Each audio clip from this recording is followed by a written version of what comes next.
cousin. It was nothing Charles like and that, penis breath. You're listening to Chicagoland's finest podcast, featuring the Gorehound.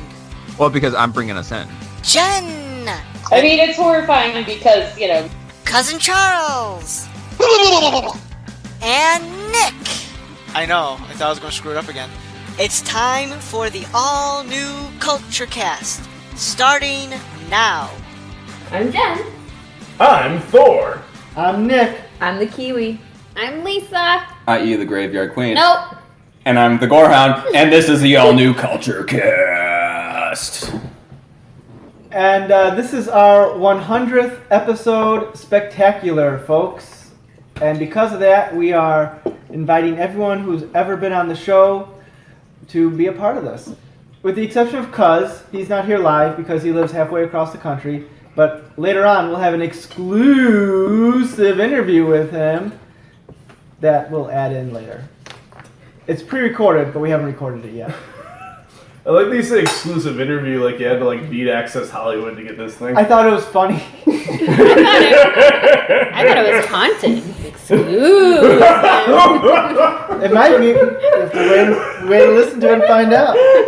You know who loves haunted interviews? Graveyard Queens. Mm-mm. I don't know who that is. So, we Some whore. Wow. We've gone saucy already.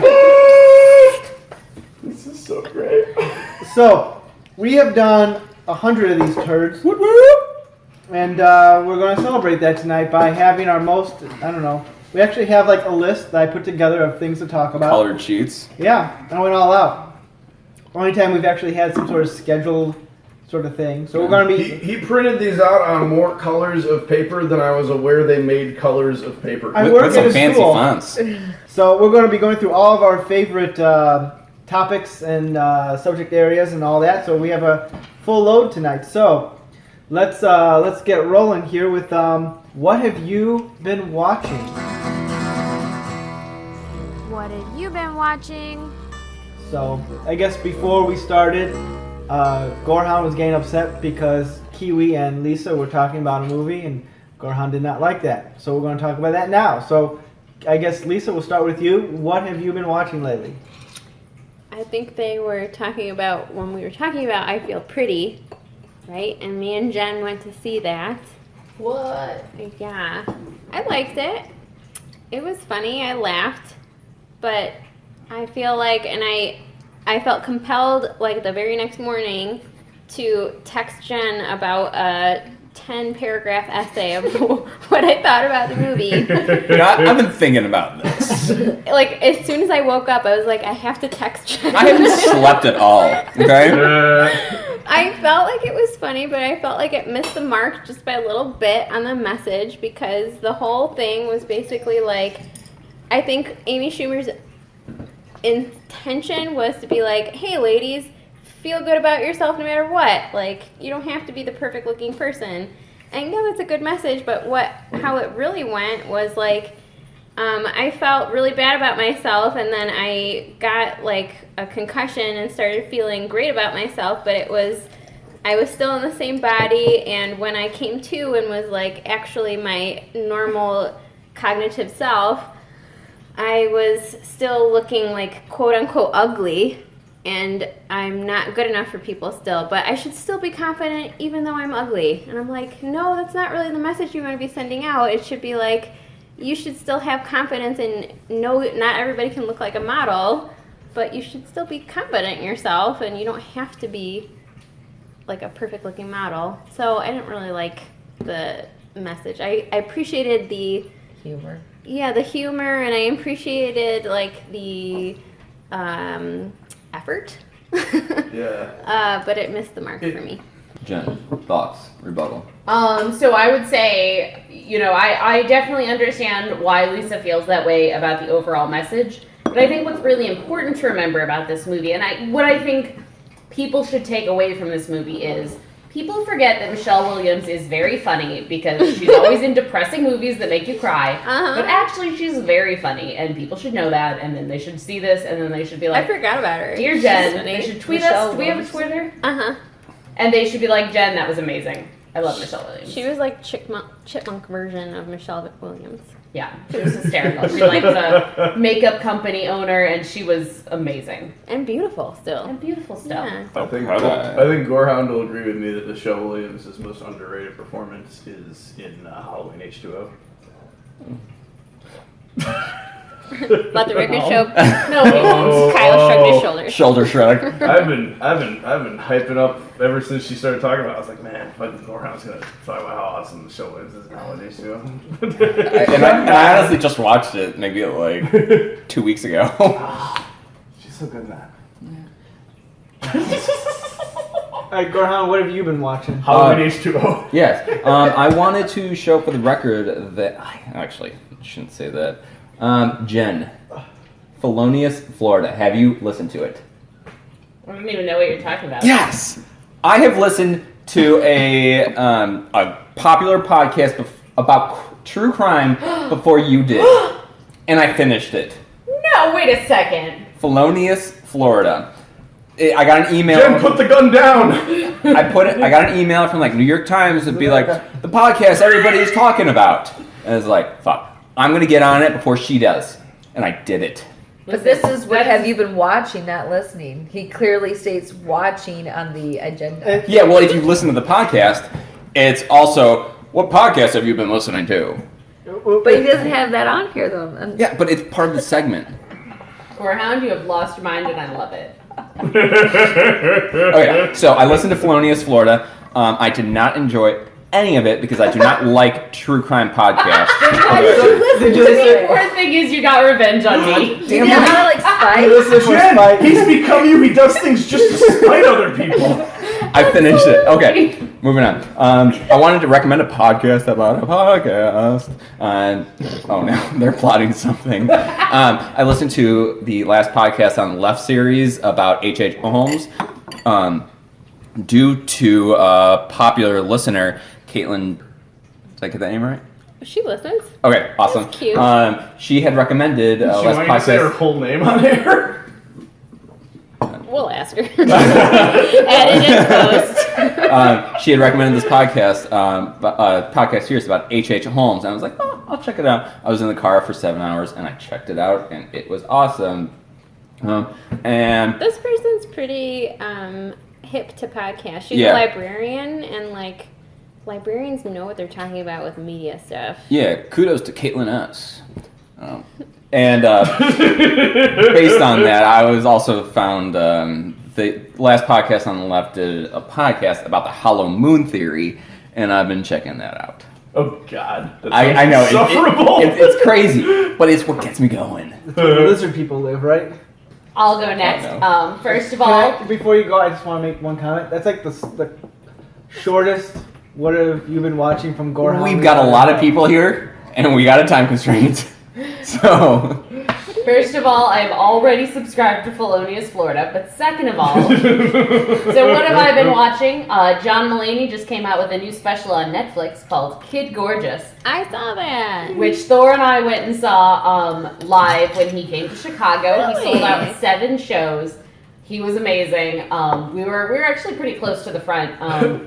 And he was great. And so did he do his real estate bit? Because I was thinking of you guys. Yes, yes. And I was like, okay, this house doesn't have any bathrooms. I know that was on your list, but I think we can talk them down. But also, like, just in case you guys want to have any certain little someone's babies later, you could use this space for their crib. All of John Mulaney is amazing.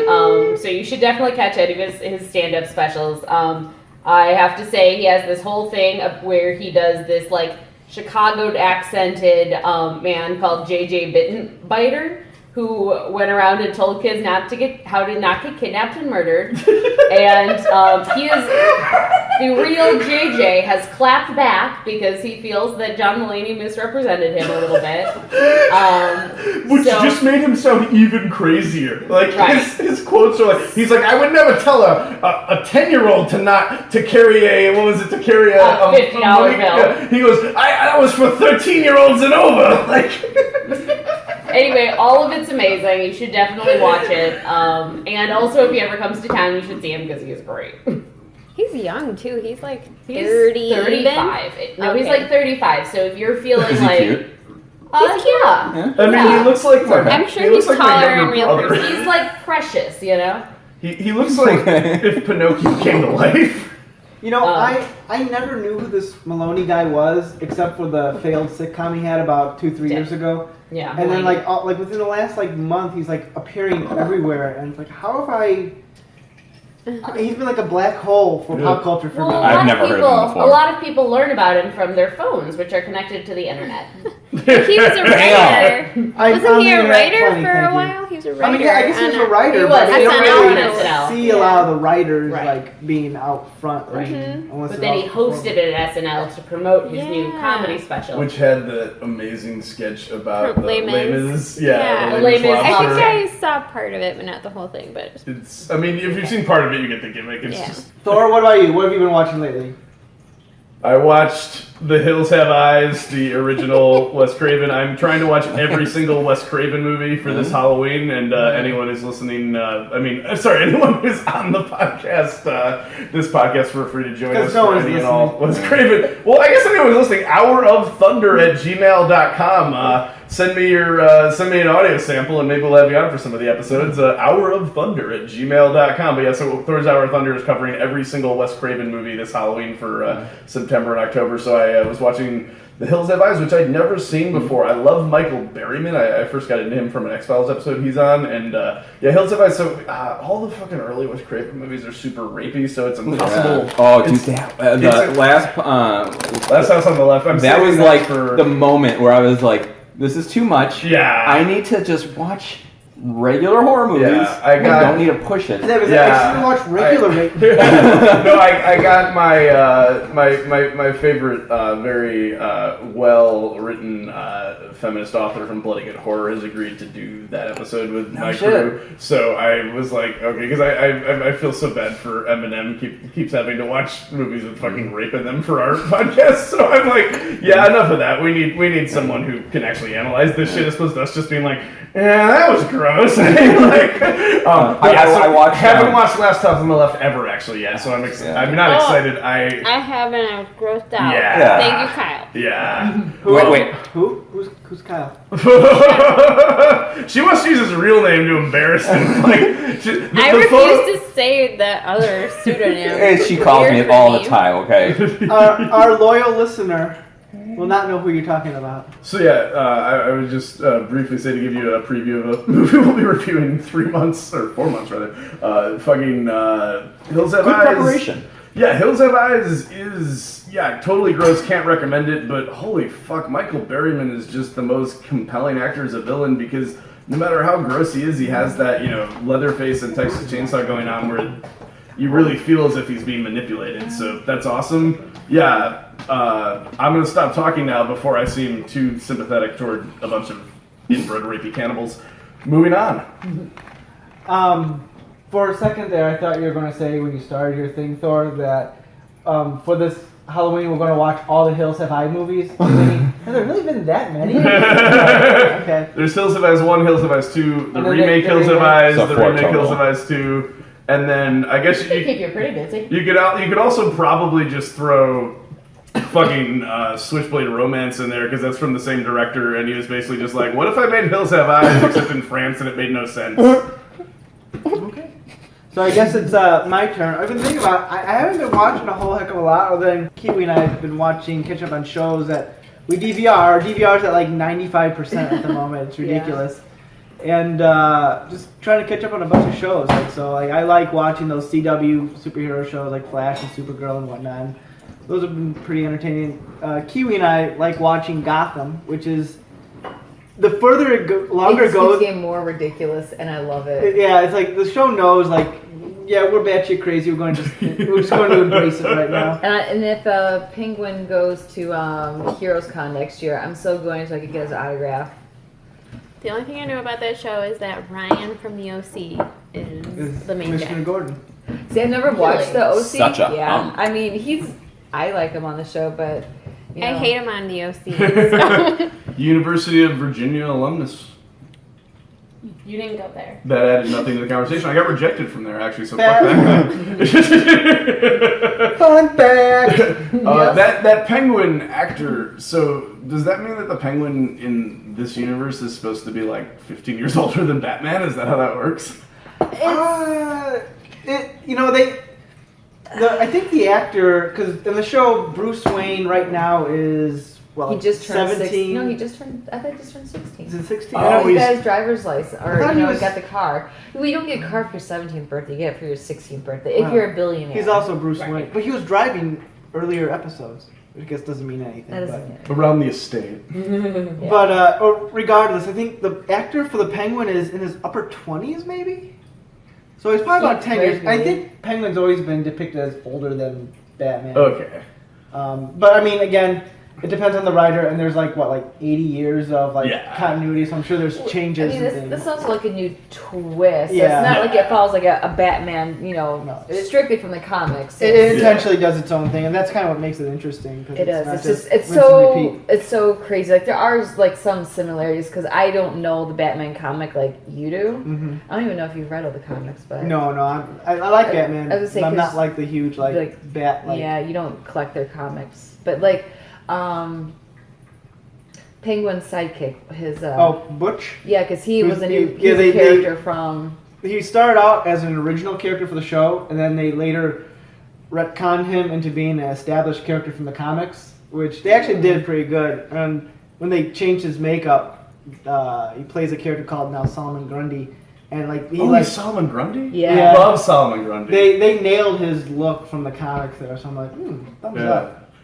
The only reason I asked that was because when I'd seen just the initial, whatever it was, like the 5-minute, preview before the show came out, when they were teasing it, it was the Penguin who to me looked like he was the actor was like 27, and then just with all the makeup and everything, and then they had Bruce Wayne in that preview looked like he was like 7, the initial. Oh, yeah. So I was like, so what that kid's grown up. He is. Yeah. He was like he had a growth spurt between. He's taller than some of his other. In the show, there's a young Catwoman, and when the show began, she was significantly taller than him because she was older than him by a year or so. Yeah. And then he's. So that actor was more like 14. He just was quite short. He was probably more like 10. I think it was 13. Are you guys still talking about this? Hey, I like Gotham. Okay. Yeah, no, this is so We're doing ours interesting. together. This is sort of how I read comic books these days, where I just, for whatever reason, haven't been reading panel comics anymore, but I still want to know about them, so I listen to podcasts and stuff where they're reviewing them, so now I get to interact with the podcast where they're reviewing Gotham. Yeah, so Thank you for indulging me.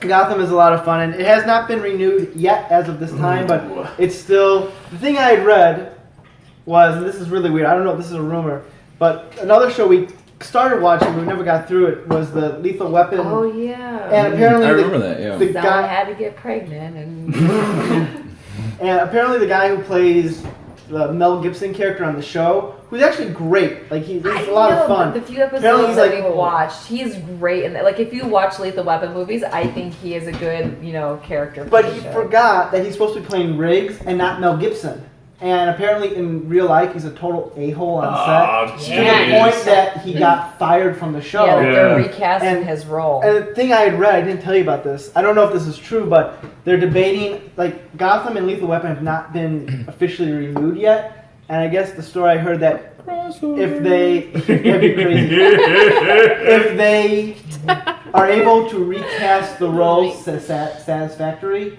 for Lethal Weapon, then they're going to keep it and then drop Gotham. But if they're unable, they're going to do that. One or the other. Wait. I would rather have them drop Lethal Weapon because I want to see where Gotham's going. Yeah. I mean, So they dropped the show that they're having to recast 50% of the reason people watch the show. I know, yeah. And the other half of the show is Damon Wayans, who I loved 30 years ago, but right now he's like one interview away from never being able to work in Hollywood again. Like, have you read some of his fucking quotes about women lately? He's a like, weirdo, that's for sure. yeah. Don't tell me, because I like his role, like his character. I don't want to know And what he he used was to be outside really of it. cool and progressive, and now he's become I won't say it, don't worry. So that's a rumor. It may not be true, but I'd be curious to see how all the upfronts shake out the next couple of weeks. So Absolutely. So been trying to catch up on some of the Goldbergs, which yeah, started watching it after our baby was born because she wasn't sleeping and therefore we couldn't sleep. And then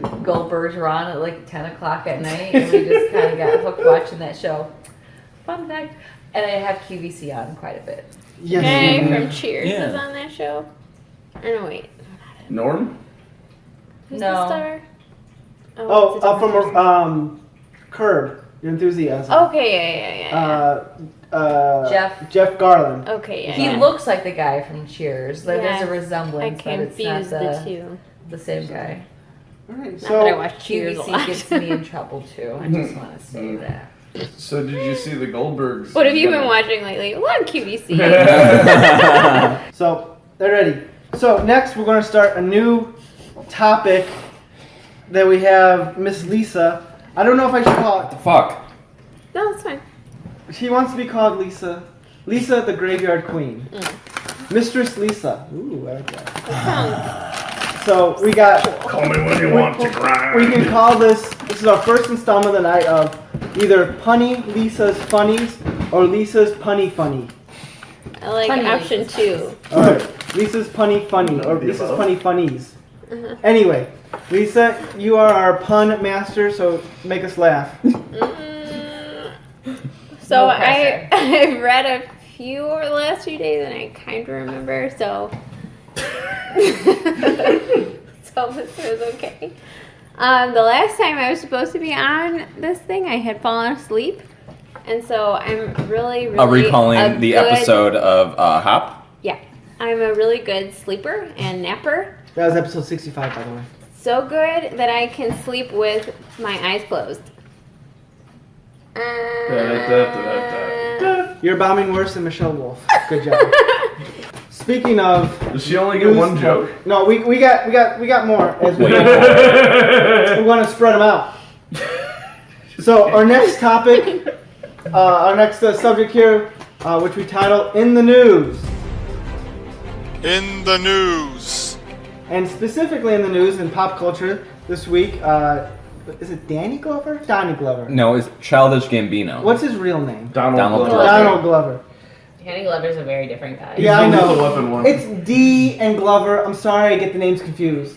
Saturday Night Live, he hosted last week, and he released a music video in conjunction with his host with a new song of his called "This Is America." And some of us have seen it previously, and then Kiwi and Jen literally just watched it maybe a half hour ago, the first time. So we're going to talk about it because this has been making a lot of rounds because it has a lot of interesting subtext and everything else. So let's. Who wants to? So if you wondered what a bunch of white people thought about this, I just found the video like mesmerizing. I mean, when I originally watched it, I was like, okay, this is really good, and I was like, I didn't really get any of the cultural undertones or message. I was just like, this is a kicking song because I watched it on SNL. I think we watched it live, right?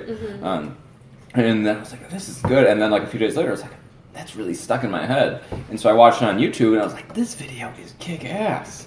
And I was just like, there was so much to it. The and video was a lot more interesting, I think, than the live performance, just because. right, the live performance, it was just there was a live performance? in On SNL. SNL. Oh, I thought they showed the video on SNL. And they just No. have a stage. I mean, so you can. Well, I didn't know if it was like a music video. It was like just put on. 15% of the music video. Gotcha. But I'd be curious then, to see that. then I was like, this is a really good video. Like, there's a lot to it. He is dancing like really well. Like, I am like impressed. And after that, I was like, this is really good. There's something to this. So I haven't read a lot on it because I sort of felt like that was cheating.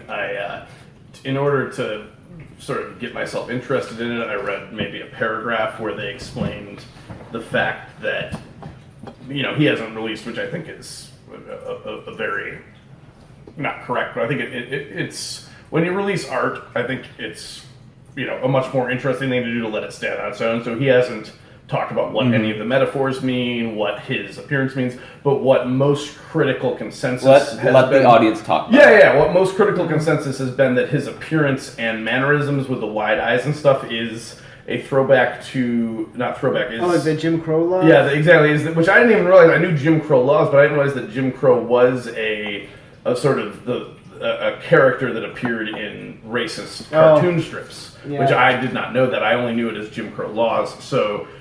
watching the video with that in mind, that his character is sort of, it's distracting. If you look at the audience as sort of average white person watching it, is that he's dancing to distract you, and then he's killing. The character at the beginning playing the guitar is supposed to look like Trayvon Martin's father, apparently, and then he kills him, and then he kills the gospel choir, and then he gets away with all of this because he's the black fool entertainer character that can dance and be accepted to the white audience. So sort of in the tradition of like minstrel. Exactly. Minstrel characters. Yeah.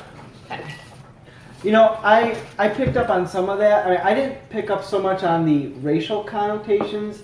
I mean, obviously it's there, but more about how like gun violence in the U.S. is like we all talk about, we all see it, but it's like it's just done. Because you see, like after the guy's killed and they kill the choir, and like all the kids come out and start dancing with him, like happy, joy. Yeah. But also, first somebody comes out and puts somebody comes out with like red cloth on his hands and takes it away. That's true. Which like is they honor the gun more than the or somehow it's either some sort of like honoring, or maybe it's some sort of like evidence. But it's very interesting to see that. And you talked about something, and that was something I remember I was talking to someone about the whole.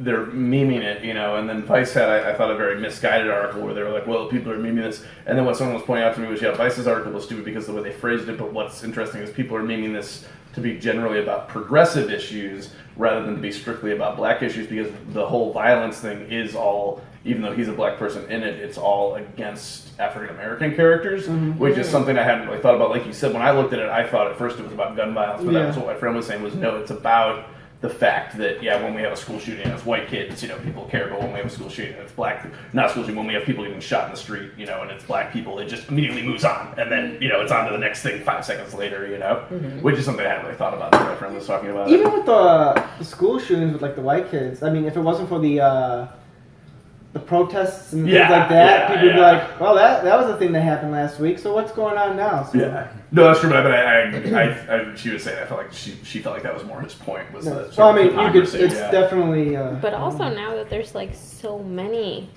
like, shootings, it's like you can't even focus on one and process that one before you're on to the next one.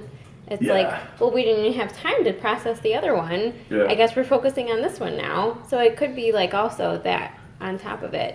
Oh, that's a good point, But I think the facial expressions of what we said his name was Donald Glover. Childish Gambino. Yeah.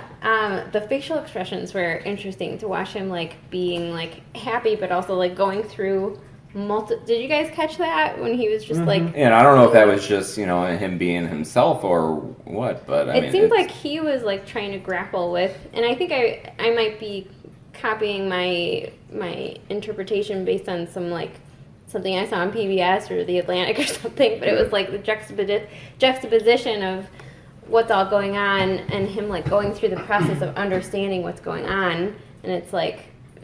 It was interesting. That was an interesting thing for me to see his like smiling yet like trying to understand what's going on, and his facial expressions changing every 5 seconds. Kiwi, you've been quiet. What do you think? I was just trying to process what I literally just watched it a few minutes ago. I need your official opinion now. It really does like a whole lot of value after you like watch and then you think about it for a few days.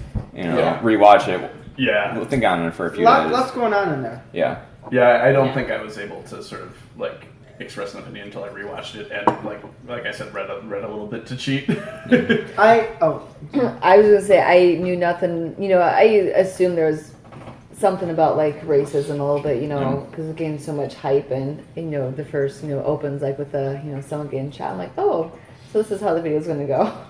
It's also interesting that with the racial connotation, that while there were some white people in the video, mostly in the background doing stuff, it was never like overt where the white person's trying to get the black person in like a very like hammer overhead sort of way. Because I don't think it so much was that specifically, but just all the problems overall. Well, I liked that the sort of the cop car never had cops in it. Like that, it's just. Really? You did see cops running from the cop car. There's a lot of stuff happening in the background. So while Childish Gambino is dancing, doing his thing in the front and focus, you also see a lot of stuff in the background. A lot of empty cars, people running back and forth, and so it also has a lot of meanings behind the scenes. I like, and people have pointed this out on, speaking of the background elements, people pointed out on Twitter, this was not a meme, a screenshot that went viral, was the death riding a pale horse that just goes across the biblical background. revolution. Yeah. Oh, I missed that. I didn't even notice that too. Yeah, there's quite a few YouTube videos just breaking apart this YouTube music video about just how much meaning there is in this, and you don't even know how much of it is intentional or whether it's just like he just wanted to do that. And sorry. I would say I do have one comment about if you heard the song without the video, would you care as much about it?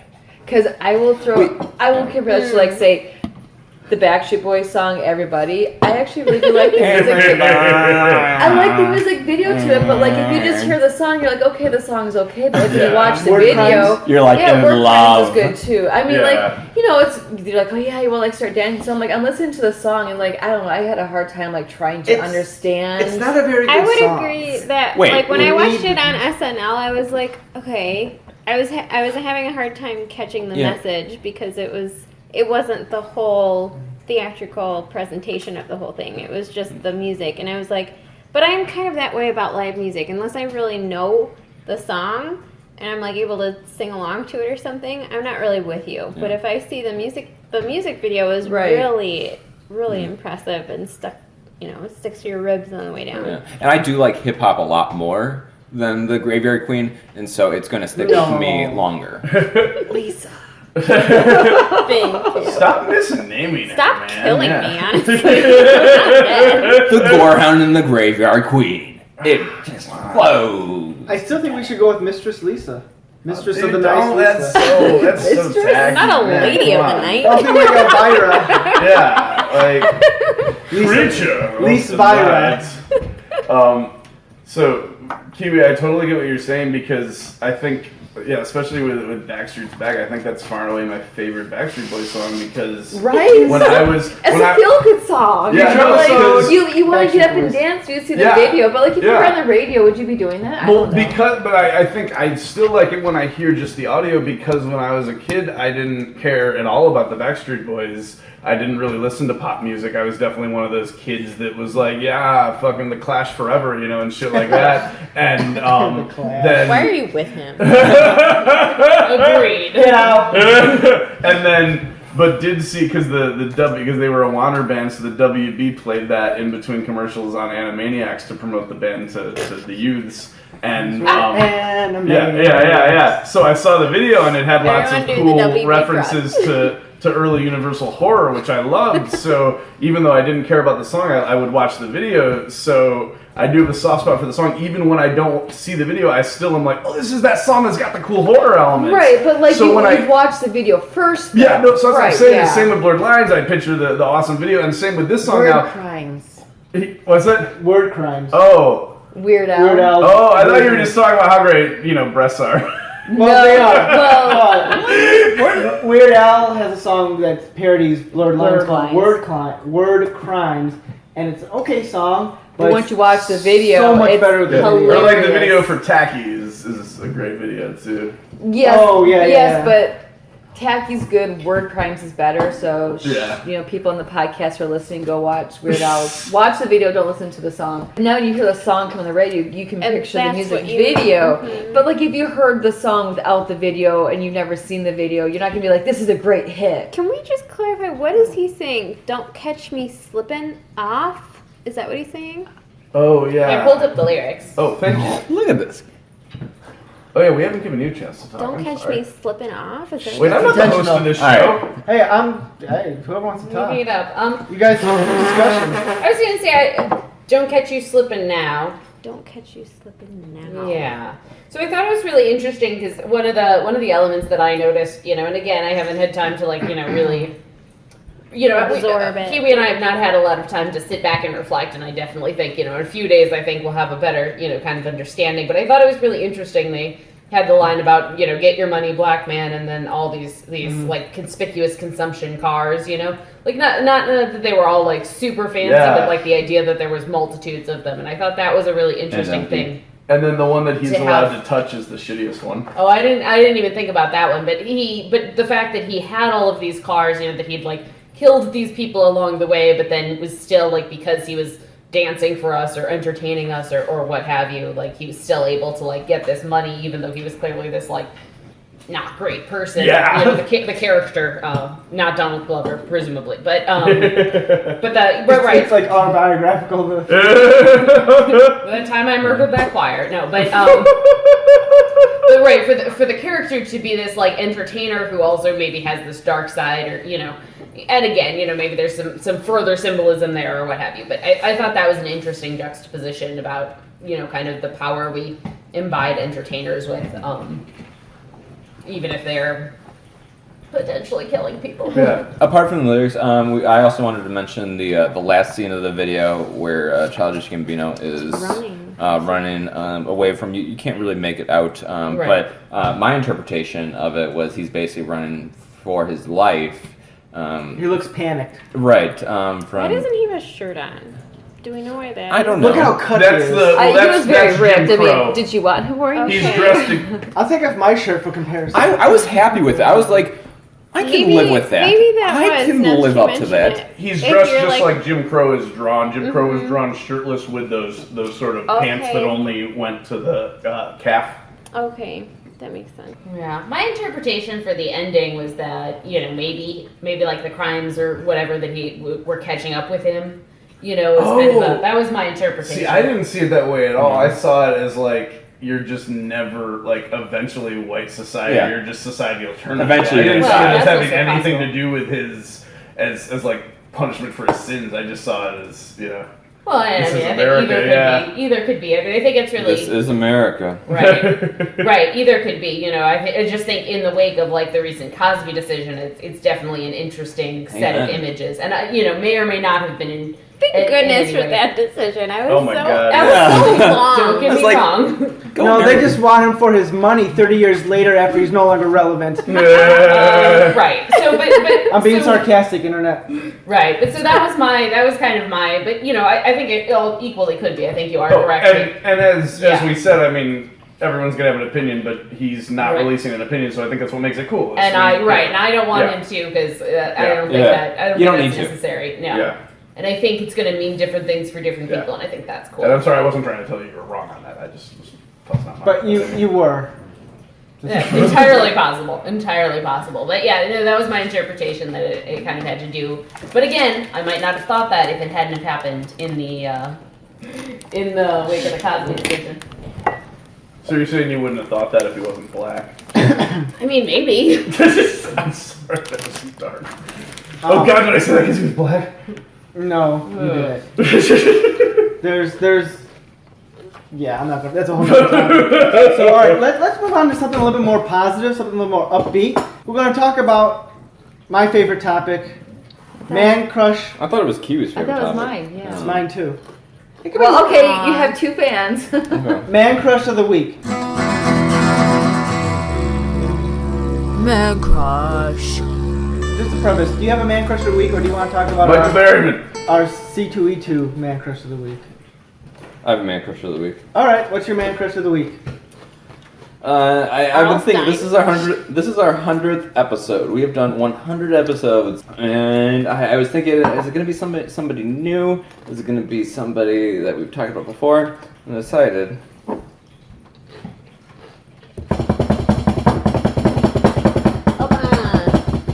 Drum roll, please.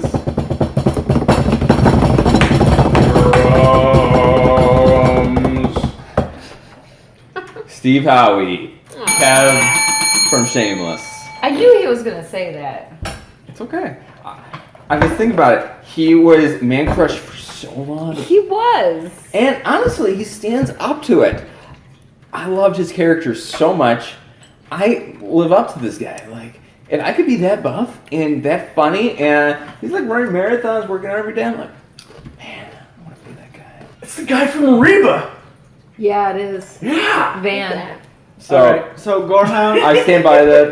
For the 100th episode, Man Crush of the Week is Steve Howard. Here's your goal. I'm going to task you with something. I don't know. You have until the 200th episode to get him to come on the show. You want? I'm going to send an email. I'm going to get on Twitter. We have a Twitter. I should give you the account name. I've got my own. That works too. Flood him. So email, Twitter. I don't see why he wouldn't come on the show. Okay. I have plenty of reasons why you want to come on the show, but you know. Okay, maybe I'll do a total count. Like, he sometimes films in Chicago, the outdoor scenes. Yeah. All right. Well, he doesn't have to be. Isn't Shameless over yet? Okay. If you could get us a spot on C2E2 2019, I will get Steve Howie I'll do what I can. One episode, or I will get contact. Okay. You know, that includes like a like. Or a shout out or something. I can do it. All right. So let's move on. This is going to a spin-off of Man Crush. Gorehound and I have a great story to tell. Now we've been teasing this story in the last couple of episodes. For the 2 weeks. Yeah, for the 2 weeks. One of which we didn't do anything. Yeah. So I know our loyal listener has been eagerly anticipating what's going on. So do you want me to tell it or do you want to tell it? Funny. Well, we'll start off. I just want... so this is a long story. No, it really isn't. No, it's not. Oh, I could draw it out. If you want 52 minutes already. If you want me to fast forward, like I'm leaving, but... just say fast forward, okay? Should I tell it instead? Just let Nick tell it. No, okay. You're going to make a 10-minute story like that. It's just 2 minutes long. Okay, I will start it off. You go back and forth. Okay. All right. So Nick tells me he is going to go meet Brandon Routh. I say, oh, that's super cool. Because he was Superman. So I say, hey, you want me to come? You know, just say, like, maybe I could just like be in the background, just looking. I'm like, what? And so we get to the event. Nick goes, okay, I'm going over there. You want to come? Nick says, sure. Let's go over there. And so we're walking along. You mean you said sure? Let's go over there. Because I just asked you, and now. Okay. Yeah. However you Get your facts straight. However you want to tell the story. All right. Go. So we get over to the line and. So you want my turn? Okay. So we get in there, and Gorehound and I are just standing in line, waiting for the thing to begin. And for those of you who've ever gotten like a celebrity photograph, official picture with a celebrity, and those they herd you in like cattle. It's like next picture. They go fast. Yeah. And if we didn't mention, this is at C2E2. Yes. And so we get in there, and we're about to go in like the little room that Brandon Routh is in. And Gorehound's like, Nick, you want me to come in? Can I come in with you? Yeah, just come with me. I'll get my picture, and then you just walk out with me. No big deal. So we go in there. I get my picture, and I'm moving my way out. And Gorehound, from my perspective, it seemed like you kind of froze. Like you didn't know what to do. Okay, so Nick goes up. He is one person behind Brandon Routh. He goes up. He does this thing because Nick has paid for this experience. I'm just there. You know, his shadow. The person who's like, I'm just here with him. The lady who is in front of him, Brandon Routh, says, I don't care. I go up to Brandon Routh, I'm like, okay, Now let me interject here because I was watching this and you're just kind of standing there and Brandon Routh looks at you and he waves you over. He does. I think Brandon Routh thought that you were like starstruck and shy. Aww. I think that's what went through his mind. And that is all right because I was. If you see this photo, I have it's the the biggest best photo. smile on the face. No, it's a shit-eating grin. Pretty specific there. Because, for one, I didn't pay for this. I know the value of this because Nick has told me how much he paid for this. And it's just like, I honestly am here out of my own goodwill. I just wanted to be in the back corner, watching Nick walk through, get his photo, and go out. I was going to walk out with him and be like, that was so cool, I'm so proud of you. And I go through, and Brandon Routh waves me on, and he's like, hey, how's it going? And I You just exhaled a lot. and I took a photo with him. I do that movies. And then Nick walks out calmly. I freak out behind him. We grab our backpacks and we go to get our photos. Yeah. So we get in the photo, and they print those things out like immediately, and they put them on like a little table. fast-paced. Yeah, they put them on a little table. And I grab mine, and then we're walking out. Then like the volunteer, and I stress to say that she's a volunteer because she wasn't a staff person, so she didn't care as much. And she says, "Oh, sir, your picture," referring to your picture. And Because I am walking away from this because I did not pay for this. And Gorehound, you say to her, like, "Oh, I didn't pay for this," and she's like, "Oh, okay." Like she didn't know what to do, so she just put the picture down. And then some other guy who got his A picture, good Samaritan. Yeah, he just said, "Just take it, just hide it underneath yours and walk it out." I should say, the reason we're being kind of cautious about this is because when we leave, Because it's theft. well, besides that, they scan the picture, like there's a little barcode on it. As you walk out of and they scan your ticket to confirm that you indeed picked up a picture. So you can't go back and get another because it'll be, no, we already got your scan. And so I pick it up, I hide it perfectly behind mine.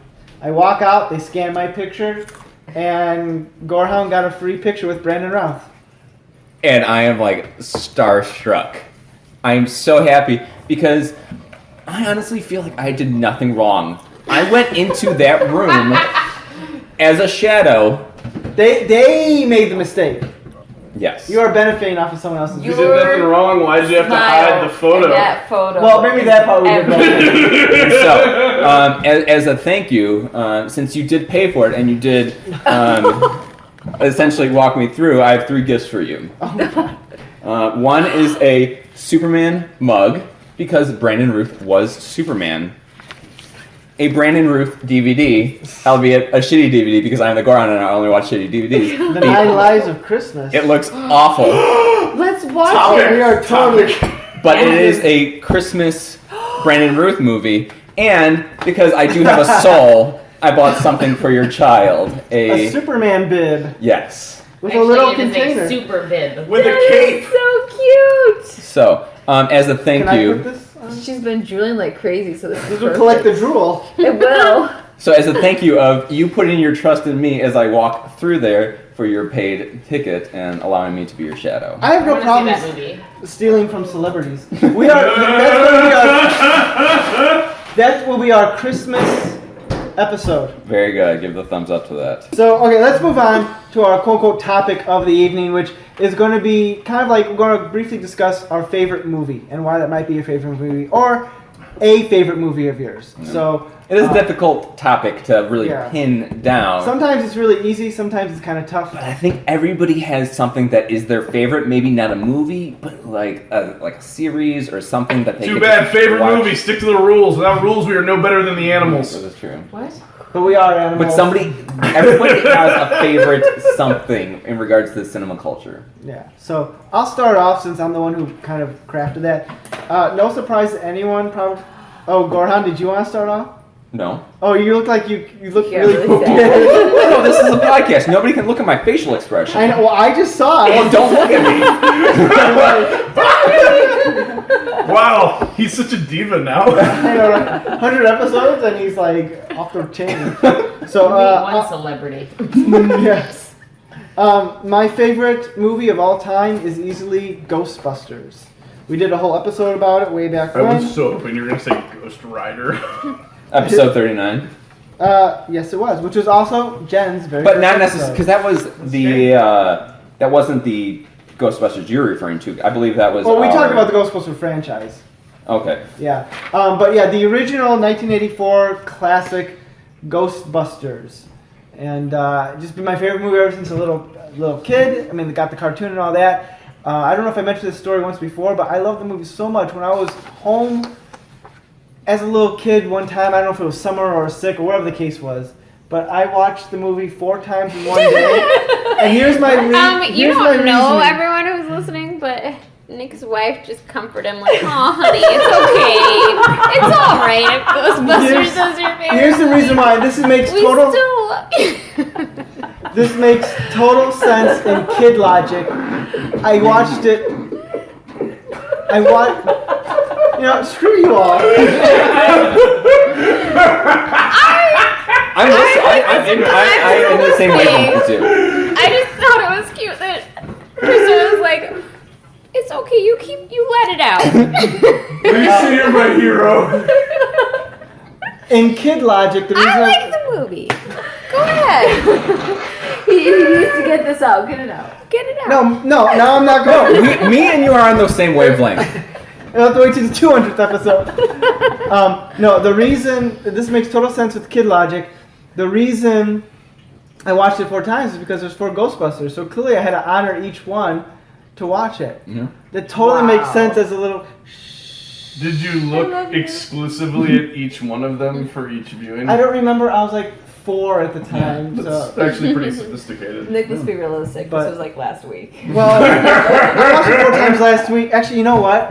I've watched it so many times, like if I don't watch it again, that would probably be okay. Because it's tattooed in my head, I can just close my eyes and watch it any time. You will be proud. I was folding laundry last week, and baby girl was getting a little fussy, so I turned on Ghostbusters so she could watch it while I folded. Oh, it was on TV. Oh, on Netflix. I put on Netflix. No? Nice. Baby girl's gonna like Ghostbusters. I don't care what they say. Kiwi, you want to tell us your favorite movie of all time? You know, it's really hard to pick one, but yeah. I was gonna say probably Jaws. I've seen that movie so many times. Jaws? Yeah. We're gonna need a bigger boat. We are eventually. I've seen all the Jaws movies. Oh my and god. I've just seen the first one. It's really, really hard to get through 3 and 4. Yeah, oh god. I mean, it's Dennis Quaid. I know, a young Dennis Quaid. Like when I watched, I'm like, oh my god, that's Dennis Quaid. But the second one is okay. It's not as horrible as what some people say it is, but 3 and 4 definitely really bad. So eventually, Nick is going to watch all the Jaws movies, and we're going to do a podcast. Yeah, very good. I like that idea. Graveyard King, Lisa. King. whatever your name is. Are you drunk after your 2 ciders? Quinoa. You know, It's like quinoa. Kiwa, that'd be a good name for you, Kiwa. You, person over there with the scarf, what is your favorite movie? Oh, it's so hard. I have lots of favorite movies. Is it The Fox and the Hound? That's a good one. I would say that would be my favorite Disney movie. And then something that I think is totally underrated. Scream 3? No. Would be So I Married an Axe Murderer. That's a good movie. But also Newsies and E.T. How many movies did I just say? I lost count. 5. So the underrated movie of E.T. No, I think So I Married an Axe Murderer was the underrated movie, but E.T. is pretty good. Newsies, E.T. Did I say them all? That's all. There you have it. All right, Jen, what's your favorite? No, I want to hear more from Lisa, like an explanation. She was just like, here are some movies. Those are my good movies. And then she took a E.T. bow. Well, I will expound on Fox and the Hound. Is when I first I don't think your name's Lisa. when I first met the Graveyard Queen Who's by a pseudonym? in her undergrad room, In her she prime. had a It's all been downhill. she had a Fox and the Hound poster in her undergrad dorm room. So she has held on to that movie since childhood. Mm. That movie poster was a gift of an ex-boyfriend. Oh! Was he a doc? Is he a doctor now? He's a doctor now. And Who is her husband? A podcaster. Can I just say... You picked wrong. It is nothing to brag about. So I think here people are kind of defining movies by movies that they've watched a lot or have returned to a lot over the course of their life. And I have to say, if I had to pick a movie that like has kind of stuck with me since childhood, it would probably be, and I'm going to base this on the fact that I watched a lot of TV as a kid, and like I there were find just it interesting, first of all, that you put the emphasis on the T in TV. I've heard you say TV like TV. 10 times today, and it's always TV. Everyone else is I hate the TV. V, but the T I like. Alright, I'm going to investigate that later. Yeah. Maybe I'll listen to the podcast for I'm the like, first you time. can listen to the podcast. Yeah. I won't. I'm gonna watch iTunes TV. numbers. But so anyway, so in terms of movies that played a lot On what? On what device? on the On box. the VCR. Let's watch a VCR movie. First of all, the young people listening do not know what that is. Second of all, in terms of just things that I saw again and again and again, I'd have to say it was probably, and you know, I think we can kind of argue if I had to pick one, and you know, I think we once talked on the podcast about sequels that are better than the original, and I think my argument at the time was this movie, which is Addams Family Values. A movie which I have watched so many times I could probably recite the Like whole a thing. Christina Is Ricci. Christina Ricci Yeah, in Christina that? Ricci. Do you like the sequel better? The sequel is better. I have heard a lot of That people is say because that. Joan Cusack is there. Ooh, I love And you know her. what? Can't argue with Joan Cusack I don't playing. remember it now. She's Okay. You don't recognize her, but she's blonde. I know her, Blonde. but I don't know. I don't remember her in She that played movie. Uncle Fester's love Girlfriend. interest. Yeah. Who wants to kill him. Christopher Lloyd is Definitely Uncle gonna kill him Fester, for his correct? money. Who wouldn't? He's pretty annoying. So anyway, it's definitely a movie that like I'm not sure I ever watched on purpose, but like it was always on, and I watched it so many times. And so if I had to say, you know, if I had to pick a movie I've seen a ton of times, and also think probably, you know, is actually a very good movie, I'd pick Addams Family Values. On the TV. Cheers. So, Gorehound, I'm saving you for last. Save the best for last. I'm the best. Thor, what about you? What's one of your favorite all-time movies? I hate to do a tie, but I gotta do Not Quite Hollywood and Texas Chainsaw Massacre. Nice. What is Not Quite Hollywood? So, I haven't heard of that one So either. Not Quite Hollywood is the best documentary of all time. It is a documentary by this Australian guy who was going through the Australian film archives, and he noticed that at the time, so this would have been early 2000s, they didn't have a lot of information. They had archived, you know, had the footage of all these old, shitty Australian exploitation action movies. Unfortunately, the Australian version of not like of the AFI, not of the Oscars, that had gone through and actually preserved reels of these movies, because they're like, well, these were made in Australia, and they're, you know, we don't care about them, but we're at least gonna save a reel. But he noticed they didn't have any information for movies that were successful ones, like with Sam Neill and that kind of thing. They had, you know, binders full of information, but then for these other ones, they were like, fuck that, it's, you know, in the back. So he was like, I'm gonna make a movie that talks about the history, the production history of these movies, and all the crazy nonsense, and, you know, stuntmen setting themselves on fire and jumping into lakes and shit like that. So it's a movie about that. It goes through the whole history of, they started out making sex comedies, and then they made action movies. Basically what happened was Australia didn't have anything but a G rating, the way we had just the Hays Code, and it would be approved or not approved until I think it was 64 or 65. They had the equivalent of that until like 1978, and then finally, so they were like, okay guys, we'll give you a fucking R rating, just stop talking to us. And then everything went nuts, and they made the craziest fucking shit you've ever seen, and that was where like Mad Max came from. And so yeah, it's the best movie I've ever seen. Can I just make a comment? And I love, while you're going through that passionate explanation, Jen just had like a glazed over. Hey, he has explained this all to me several times. I did not care any of those times. All right, Gorehound. Yeah. Do you know, Nick, do you know my favorite Did you movie? do yours? How's the first one? Ghostbusters. Right, yes. Remember when you watched it 4 times I know. and you were like, oh, So pathetic. Wait, can I say it? I think I know. Okay. Did you want to make him say it again so we could all laugh at him again? That's it. We're done. I have to go home with him, so no. So I have a favorite movie You and don't an have honorable to. mention. You choose to. Nick, do you know what those two are?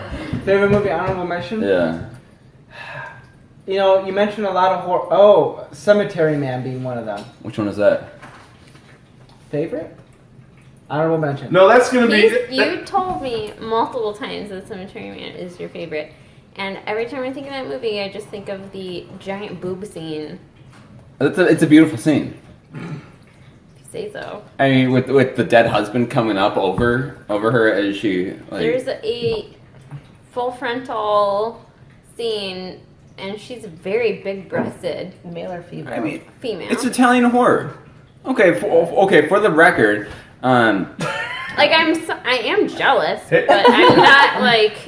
Hey guys, let's watch him defend this. It's on a cemetery. So for the record, the gravekeeper is having sex with this woman that he has just fallen in love with. Like a graveyard queen? Oh God! Oh God! I do not believe she's a graveyard queen. Oh no! So he is having sex with this woman that he has just fallen in love with, and as he's having sex, the woman's dead husband comes back to life because in the movie the dead come back to life after 7 days, and he does not realize that it's coming back in the moment that they're having sex. So the But what's funny dead is husband the comes. character is Rupert. What's his name? Rupert Everett. Who's also in My Best Friend's Wedding. It's Right. the gay best friend. I know, but you know he's doing a That good job in guy. this one. Yeah. Yeah. So It's a he weird movie for comes. So the woman's husband comes back to life after 7 days while they're having sex, and so he comes back to life and kills her. Wait, are they having sex on his grave? Yeah. Because she says she doesn't want to keep any secrets from him. Right. And it's only been 7 days since he died, and she's moved on. And so he thinks Basically. that he was 60 years her senior. Basically. Yeah. That was weird too. Sorry, Gorehound. I'm sorry. This is why the movie's weird. I know it's weird, but I just believe it is. Do you know Mary Shelley? Fuck! Come on. Let him have this, guys. Let him have this. So the dead husband comes back to life, kills, or Rupert Everett thinks that the dead husband kills the wife, and so he shoots her, thinking that he kills her, and then he's like, "I've killed the only woman I ever loved." That was so poetic. Is that the end of the movie? No, or- That's the beginning. no, he didn't actually kill her. Oh, I'm sorry. I'm quite a few drinks in, so I'm not defending this movie very well. And for the record, this is only my honorable mention. Favorite movie is Blade Runner. I've already fallen asleep. Yes, it is an incredibly slow movie, but it is just one of the most Did beautiful you movies. see the new one? Oh, he canceled the podcast to see the new one. The new one was like really good. Have you not been recording the podcast this whole time?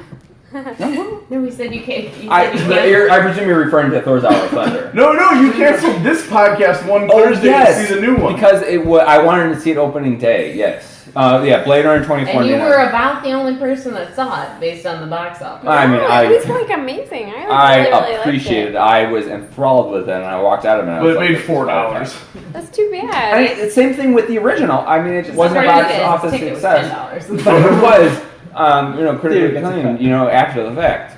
It was really, really good. Yeah, I mean, it's a beautiful movie that really. You know what's really riveting about the first one? Enhance. It's It's The just, first one was very slow. but I hard to appreciate a follow. slow movie, and there's slow, and then there's Hang Me. I mean. No, I Okay, can we just Kyle stop can hang in tearing me there. down? I will leave. No, Aw. I'll say this. I really liked the first movie. I had no interest in seeing another movie. I'm glad to hear you liked the sequel because that was the thing. Which I love the first movie. It's one of my favorite movies. And then I heard they're making a sequel, and I was like, awesome. And then the more I thought about it, I was like, there's nothing I want to know more about this universe. It would be like if they made a sequel to The Shining, which they have, and it's called Dr. Sleep. And I'm just like, I don't want to fucking know anything more. Yeah, about a book. Well, I love the book The Shining, too. And I'm just like, no, guys, all these questions you want to answer, I don't want to know the fucking answers to them. Just keep them in your mouth. Put those problems in your pocket. No, the sequel really does do a great job of expounding off of the story behind it. It's like, wow, this Visually, actually there's makes like a lot of visual. That's actually It's the Party award show foul. and the music starts. Wait, can I keep on talking? yeah. Okay. I hit the thing. The sequel really does do a great job of expounding off of the story because you're like, okay, And this the actually soundtrack, makes the sense. soundtrack and Yeah. the visuals. It really, really just impressive. brings you into it, and it yes, it is very slow, but it really moves you forward with it. And as long as you're really into it, you're like, it's just beautiful. Like it's really like bringing together like what is life? Are these robots? Are they not? Does it really even matter? And you're really seeing Harrison Ford. I mean, as much as Harrison Ford may be a little bit Sleepwalks through his role. past his In real due, He wouldn't even take his pajamas off. he is still Rick Deckard from Blade Runner, of which I love. Well, how about this? When I get a chance, We are not bringing Harrison Ford on the podcast. Yeah. Why? I cannot take that challenge. I can take Steve Howie. No Harrison Ford. Not where I was going, but if you want to do that, that's fine. I was going to say, I'll when I get a chance, I'll try to sit down and watch Blade Runner 2049. 2049. It's like Although- 15 hours long. Although No, it's I not. didn't It's see Blade Runner 2 through 20. Shut up. Stop it. What's the next? Ew, that was bad. Well, okay. I hear that we have an interview coming up. Yeah. Okay, so I guess we're done with our favorite movies. Shut and up. right now we're going to cut to an interview Wait, that I what was had Chris's with favorite Cousin movie? Charles. All right, I'm here. This is Nick. I am here with the one, the only Cousin Charles. Hello. And I'm here with an exclusive interview special for our 100th episode of the All New Culture Cast. So, Cuz, thanks for taking the time out to sit down and chat, and that you could be part of this extra special celebration. It's always, like I said, it's always a pleasure to be on the podcast. It's a long time listener, first time caller kind of deal. Well, you've been a Semi. not a first time caller. You started about last summer, I guess, and then you were reoccurring status, and then this past year you were upgraded to full time status, as it were, to use TV lingo, I suppose. So, I'm no longer a guest star. I'm part of the main cast. yeah, we tried you out to see if you'd work, and we decided, yes, come on board. But all right, so today we got a couple of things. Just want to chat with you, get to know who's the real Cousin Charles. But so let's start off here. One of the things that we were talking about in the earlier in one of our segments is we were talking about the Childish Gambino "This Is America" music video. Have you seen this? I have seen. Yes, I have seen. This Is America. What are your thoughts on "This Is America"? Well, it's a good song, but it's a good song, but it's not necessarily one of my favorite Childish Gambino songs. I actually Is it because you're racist? Probably. Okay. Let's not exclude that entirely, but no, I really liked his. I'm not sure if they're considered albums or EPs, but I know Bonfire, and then I think Because of the Internet. Those are two of them, and the reason I always liked his stuff is because if you listen to some of his songs, the lyrics in them are there's a lot of clever wordplay always going on in them, which I always appreciate, and it's very fast, but it's like if you listen to it, you can really catch like these sort of really fun, like play on words and stuff like that. The only thing that stopped me from really liking it as a Childish Gambino song was because it was kind of going into sort of the somewhat mumble rap, where it's like kind of just like, incomplete sentences or like phrases and stuff like that. I mean, the message is good. It's not bad, or it's not bad by any means of the imagination. Like, it's a really good song, and really timely and all that. Really timely, With that being said, I just didn't care. I just thought it was, compared to a lot of his other songs, I thought it was a lot different, which is good, but it wasn't on the same level as some of his other tracks that I've enjoyed. Okay, so you hated it. It was the worst song you ever heard. Gotcha. Got it. Made me want to stab my ears out. Let's talk about this. What is your favorite movie of all time? One that you could sit down, rewatch again and again. You'll never get tired of it. Oh, we're going for the big league questions. Yeah. Let's see. I actually have thought about this a couple times because it's always sort of changing. If I had to pick like all time, like probably would have to say, and I know this because it's National Lampoon's Animal House. Really? I was not expecting that. It's probably one of my favorite. A lot of my favorites change as you get older, stuff like that. But I've always held Animal House in high regards. Like I'm not sure what it is exactly, but I saw it at a very kind of young, impressionable age, probably a little too young to see that movie. Plus, also it passes my comedy test, which it's a very simple test. I don't know. Have I ever shared this with you before? I don't think so. What is your comedy test? Well, because everybody always says that comedy is subjective, which is true. Like, what makes me laugh is not necessarily always going to make you laugh. But my test for a really good comedy for me is if I can quote that movie out of context and still make people laugh, or I get a laugh out of it. Animal House, I would definitely say passes that bar with flying colors. And also, you decided to live out Animal House. You were in college for 7 years before getting kicked out, right? That is very true. 7 year college down the drain. We're now in an era of every old TV show is getting a continuation season. We had The X-Files, Will and Grace, and most recently Roseanne. If you were to pick an older show that you would want to bring back, what show would it be? Well, that's a tough one. I mean, there's kind of like the semi-obvious answer of like, if I had to pick, like, top of my head is probably going to be Firefly. Although I think one of the reasons that show still remains so good is because of how short it was. People go, oh, it's a tragedy. But it's like, there's some shows, like, they had a really good first season.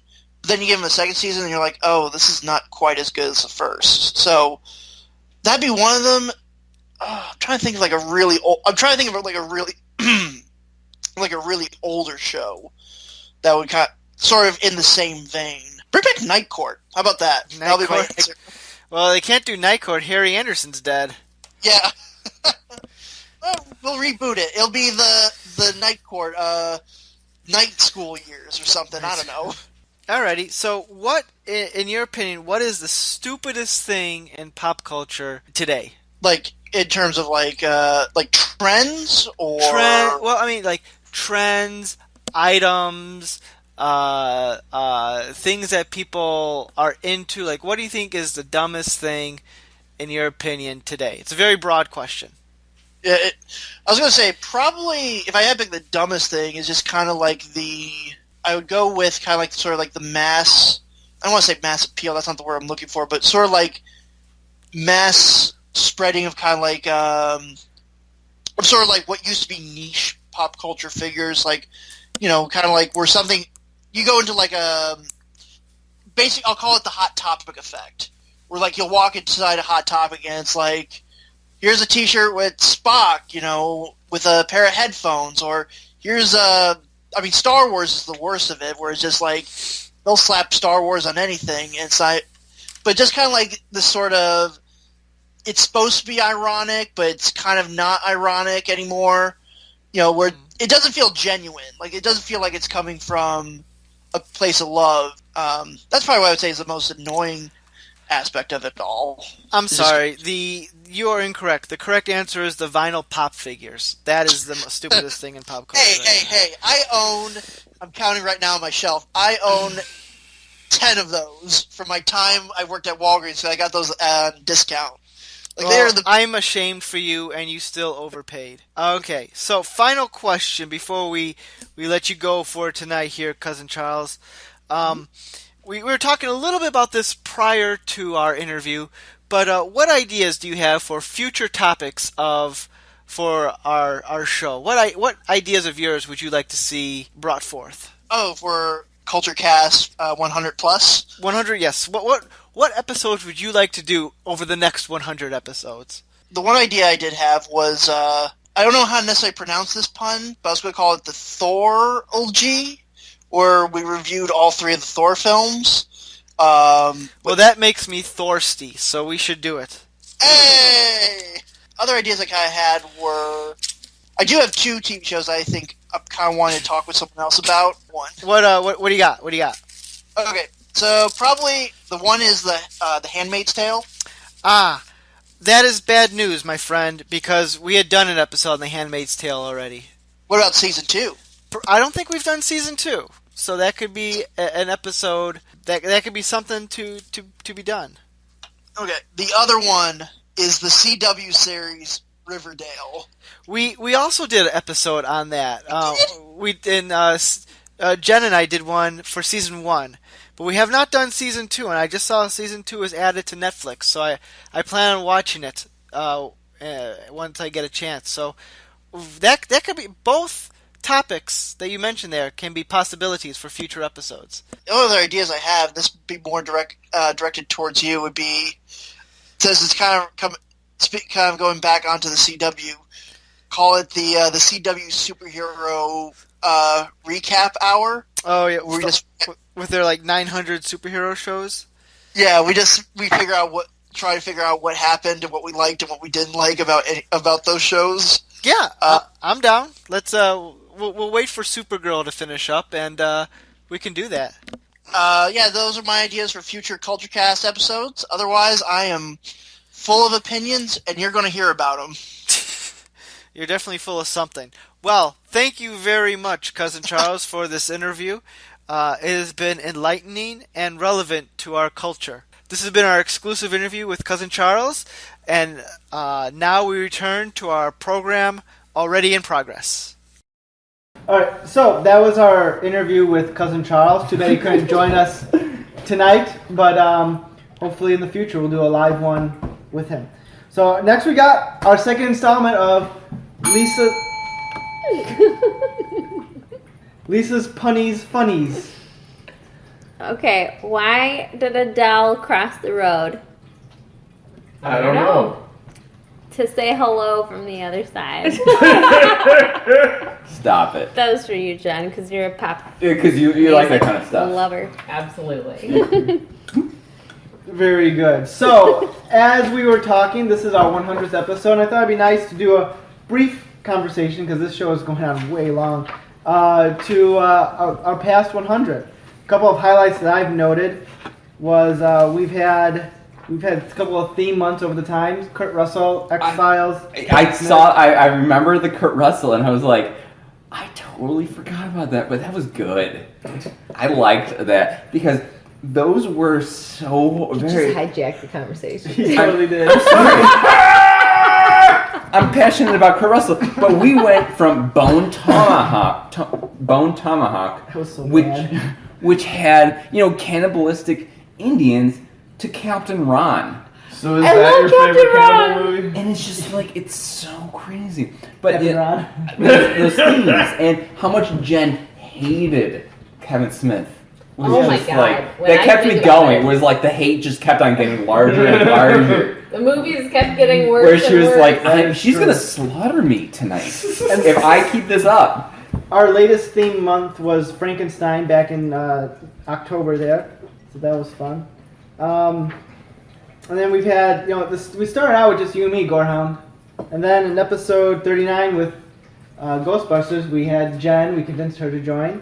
I wouldn't say you convinced me so much as I invited myself to join the podcast at your wedding. I went to use the bathroom at Nick and Kiwi's wedding. Hey, I remember to use your pseudonym. And I just went to pee, and by the time I got back, she had already, I think, recorded an episode. And I think, Thor, the first one you popped on was the Blair Witch one, which I'm not mistaken. I think that was episode 43. Yeah! I'd never seen that movie before. I watched it just for that. And Was that the original? Yeah, I couldn't get into it. I was really excited to watch it. I was surprised. Because you're also watching it from a 2016 perspective. Yeah, but I feel like when I watch a lot of older horror, like much older than that, I get into it. So I don't know if part of Blair Witch was the experience, because there's so much. It was like social media presence before there was actual social media. Yeah. And people were like thinking, "This is real." Yeah. And that's, we should do an episode about that movie. Blair Witch Project? We did. That was the joke.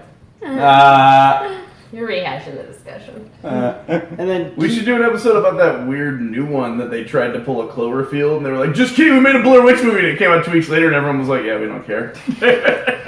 And Kiwi, our first episode together was when our Irish honeymoon, episode 54 and 55. That was my first one. I listened to that. That was one of because I don't listen to a whole lot of our own episodes, but I listened to that one. Am I the only one that listens to your guys' show? I think it was a two-parter. It was a two-parter. Yeah. And then Lisa, you had a cameo in the election special.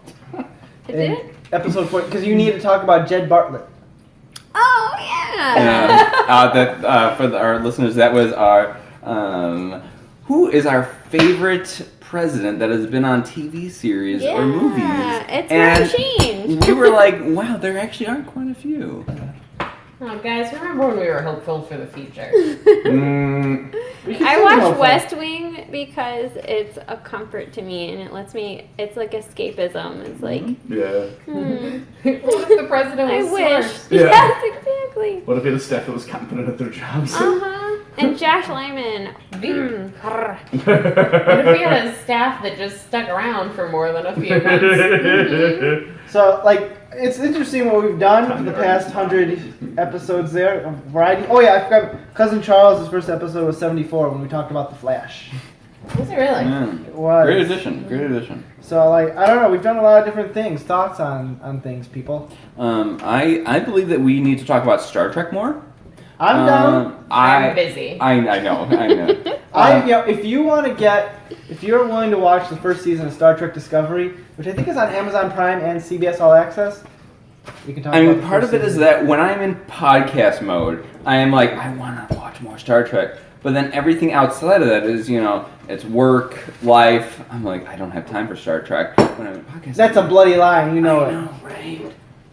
I need to watch more Star Trek because it is a universe that I want to become enthralled in. There is so much to it that I just want to know about. Fun fact, if I leave the house and I come home, Nick usually has on Star Trek. It hasn't happened in a long time. No. It's good to have on in the background. It's like, because he's seen every episode so many times. Like, I put QVC or Food Network on in the background. Or Big Lebowski or Jaws.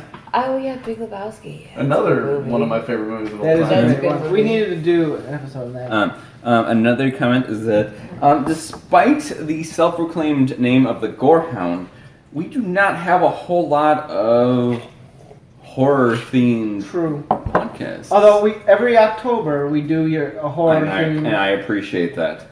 We do make sure to get a bunch of those in. Thought just, from my perspective, I have to say, I was kind of thinking over what was my favorite of all the, media we've consumed, and obviously there were a bunch of episodes I picked, so obviously I loved all of those things, but if I had to pick, I think my favorite piece of media, just the one that I feel like really captures the human experience, it would definitely be A Christmas Prince. Yes!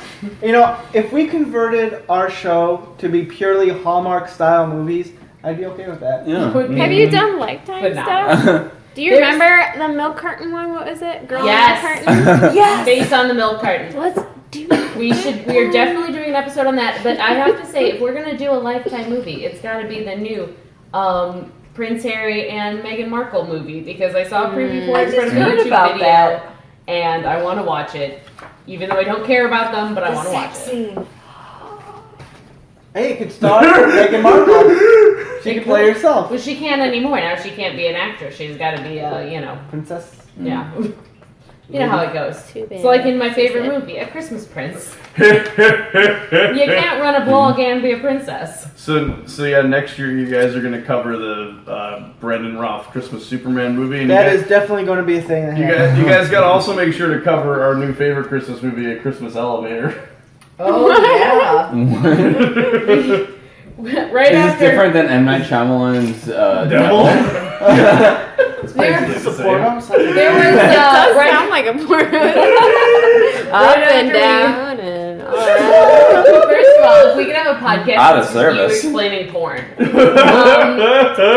no, after we watched The Christmas Prince, we ended up watching a bunch of like romantic comedy Christmas movies made for Netflix. It went past some of them that were like so shitty that clearly they were made for Lifetime or Hallmark, and Hallmark had let the copyright lapse. They didn't bother picking them up this Christmas, so Netflix was like, "Oh, we'll buy that shit." And so there was definitely a movie, and I cannot remember what it was called, but it was the best movie in the world, and then there was a sequel. It's not actually called Christmas Elevator, but that's the plot. Right, like people keep falling in love in this elevator. The first one is this woman's designing the sets for like a ballet or something, Yeah. and then the terrible fiance of this guy steals all her designs, and then in the sequel, the fiance is the matchmaker now, and she somehow plays the exact same awful character, but now she's amazing, and I love I know, it. Like she was my favorite. Yeah, now oh my god. Anyway, if anyone knows what movie we're talking about is. Jen, did you switch into glasses? I did. Since we've come over? My contacts are bothering so me. for the record, You're here. the Graveyard Queen is the only one without glasses on right now. For What a weirdo. our Do you wear audience. glasses? Yeah. You could Sometimes. switch out if you want. I don't have them with I'll be me. in solidarity with you. Oh, I thought you were going to give me yours. I was Should like, we that all won't take our work. glasses off at the same time and not be able to read anything? I say I will be able to see. No, you'll need it for the next thing. I didn't put in contacts because it's All a right. podcast and So- I can't see what I look like. We got any other thoughts about where we've been and what we should do in the I did future? want to mention. What should we do next? You Oh, or it's to kind of take his combined. glasses Oh. off here. I'll, in solidarity, I'll take mine off. But no, I can't tell if anyone else took theirs. I did want to mention that the first episode of your guys' show that I listened to was the Jurassic Independence World, Day number one. Oh, Independence Day? Yeah, and I of course tuned in assuming it was going to be about Independence Day resurgence, and it wasn't, and that was when I learned that you guys tend to cover when a new thing comes out, you cover a thing from 10 years ago. We do. And It's that called was synergy. and that was when I immediately fell in love with you guys because you're like, yeah, we don't want to go out to the movie theater. I was like, this is a podcast after my own heart. Do you guys remember when I decided to do the new Bridget Jones movie because it was in theaters? And they then- watched the old one. But we never actually said Bridget Jones's baby. I looked through the text conversation and neither of us had made a mistake. Jen said, let's do Bridget Jones. And Kyle said, great. Didn't even say I've never seen it. He said, great, I'll make sure to watch it. That was and the she said, is that a greatest problem? miscommunication ever. Because we discovered it 20 minutes into the episode. We were like, wait, what did you watch? What did you watch? I watched it. Okay. Yeah. So Jen had never seen the original. Kyle hadn't seen the sequel. I had seen both. Neither of us had seen The Edge of Reason, which is the title for some kind of psychotic breakdown or action movie, not the second Bridget Jones movie. Also, the DVD extras of Bridget Jones' The Edge of Reason. Yes, I've watched the DVD extras. No, I haven't seen the movie. Don't at me. Have a scene where Bridget Jones interviews fucking... Where are you right now? What's the name of the actress who plays Bridget Jones? Renee Zellweger. Renee Zellweger. So they feature a scene that they take verbatim from the book, which makes no sense in the book and was just fan service. But then in the movie now, it's Bridget Jones interviewing Renee Zellweger. And they still filmed it because they did not give a shit when they made that second movie. It's only on the DVD prepared? extras. What's that? Did you have I, that prepared? I believe we have a trivia contest coming up. We do. Oh, are there questions about Bridget Jones' The Edge of Reason? I don't know. We'll find out. It's trivia time. So I'm going to need you guys to all take a piece of paper because you're going to write down your answer. That'll be really intriguing for the listeners. Combined. Okay. Well, No. so here's how this is going to go. Stationary. Yeah, and everyone take a writing utensil. All right, so here's what's going to go. I know I did not rip this off from a local radio station when they do trivia. So really, so I'm staying glasses. Oh, I know what we're doing. So because a couple weeks ago, somebody named Jen got upset because she doesn't know how words work, complained that we weren't doing actual trivia. I was just giving the trivia fact as opposed to doing an actual question. Right, because I was failing at all of the trivia questions. Yes, that was partially part of the reason. And Nick was like, oh, I feel bad for the Gorehound. Well, it's going here. I have 5 questions. Okay. And then if there's any ties, we have a tiebreaker. And if we need to, we have a lightning round. Fist fight. Yeah. That look good? So what I'm going to do is I'm going to read the question. You'll have like 3 seconds to write down an answer. Okay. Then we pencils down, and we'll go around to see what you guys answered, All and right. then I'll keep score here. Let's So, lightning round. all right, we're not doing lightning. Well, I mean, really fast. Okay. Because we're at an hour 43. I know. Okay, so question number 1.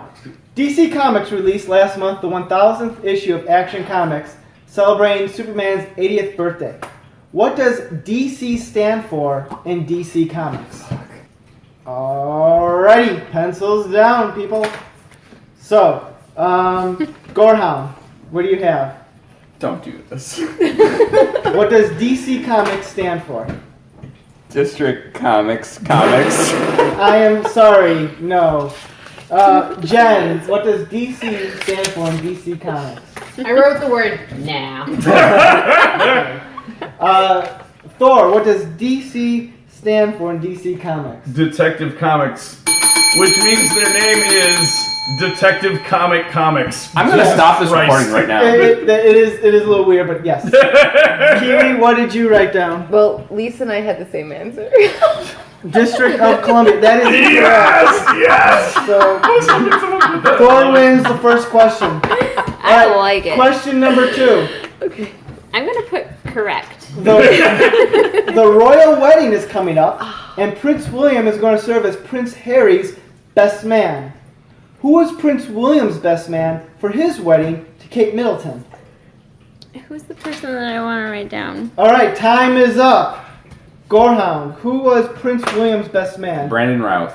I am sorry, no. Jen, who was Prince William's best man? Harry. That is correct. Thor, who did you put down? The Riddler. I am sorry, that is incorrect. Wait. What's the name of that red-haired singer? Ed Sheeran? Ed Sheridan. Ed Sheeran. Yeah, that was it. It was so Ed hot. Sheeran. It was Ed Sheeran. Kiwi, who did you put down? Harry. You have Prince Harry as well. And Lisa, who did you put down? You are I blank. didn't put anything District down. of Columbia. But who I was trying to think of was the British guy who got in trouble for being too sexual assault. The swimmer? No. Oh my God, what is his name? He was in About a Boy. Hugh Grant. Oh, yeah, Hugh Grant. Yeah. Oh, Let's put him. for sleeping with a prostitute. Yeah, was it Just him? everybody's best man. Can I put him anyway? Oh yeah, it would have been Rupert Everett from My Best Friend's Wedding. Stop Because he it. was in My Best Stop Friend's it. Wedding. All right. I'm Number gonna 3. put correct. It's looking like the Fox Network is going to bring back Tim Allen's popular sitcom Last Man Standing after it was canceled last year by ABC. What was Tim Allen arrested for in the late 1970s? Oh, I think I know this one. Oh, I don't know. What was Tim Allen arrested for in the late 1970s? Hey, keep your answers quiet. What? I'm keeping my answer up. Hey. I see you cheating there, Lisa. My answer's longer. Okay. Very proud of you Alrighty. for this. Gorehound. Cocaine! That is correct. Cocaine possession. Jen. Not being funny. I Yeah. also wrote cocaine sales.